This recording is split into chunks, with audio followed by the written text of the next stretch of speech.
بسم اللہ الرحمن الرحیم۔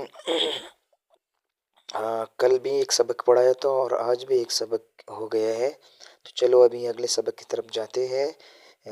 یہ ان لوگوں کے لیے ہے جو کہ بالکل قرآن شریف کو پڑھ نہیں سکتے یا پڑھتے ہیں لیکن تجوید کے ساتھ نہیں پڑھ سکتے۔ اس وجہ سے میں نے کورس شروع کیا ہے۔ میں بول رہا ہوں کہ سب بھائی میرے تجوید کے ساتھ پڑھے۔ تو الف لام میم ذالک الکتاب لا ریب فیہ ھدی للمتقین تک پڑھ لیا ہے۔ اب آگے جاتے ہیں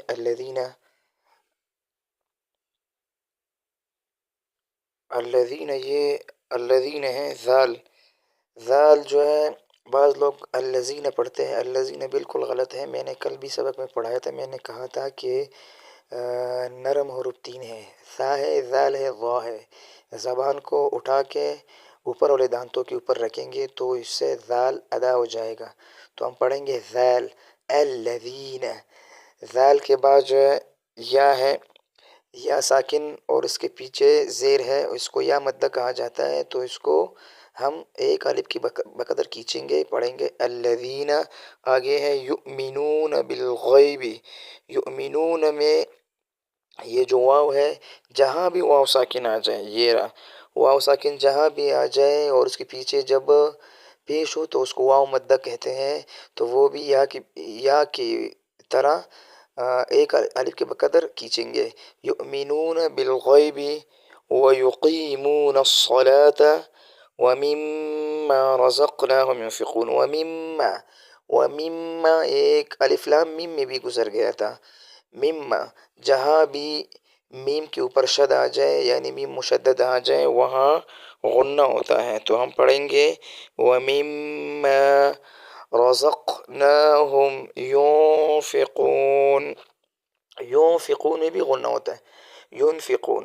نون ساکن کے بعد جب 8 حروف میں سے کوئی ایک بھی حرف آ جائے وہاں غنہ نہیں ہوتا، یعنی حمزہ آ جائے، حمزہ ہا، عین ہا، غین خا، لام را میں سے کوئی حرف آ جائے تو وہاں نہیں ہوتا، تو یہاں ينفقون میں نون ساکن کے بعد فا آیا ہوا ہے تو اس وجہ سے اس پہ غنہ ہوتا ہے۔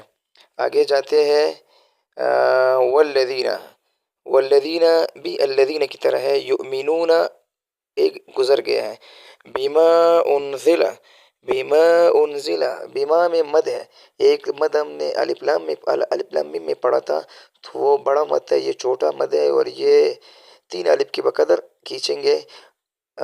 بما ومما انزل، بما انزل بما انزل الیک، ہم پڑھیں گے بما انزل الیک۔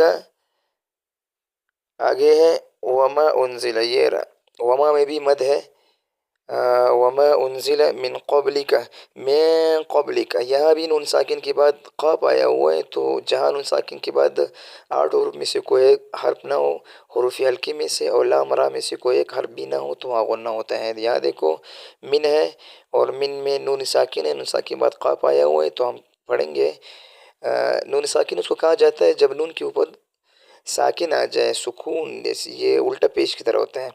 آگے ہے وبالآخرۃ ہم یوقنون، تو ہم پڑھیں گے الف لام میم ذالک الکتاب لا ریب فیہ ھدی للمتقین الذین یؤمنون بالغیب ويقيمون الصلاة ومما رزقناهم ينفقون والذين يؤمنون بما أنزل إليك وما أنزل من قبلك وبالآخرة هم يوقنون۔ صدق الله العلي العظيم۔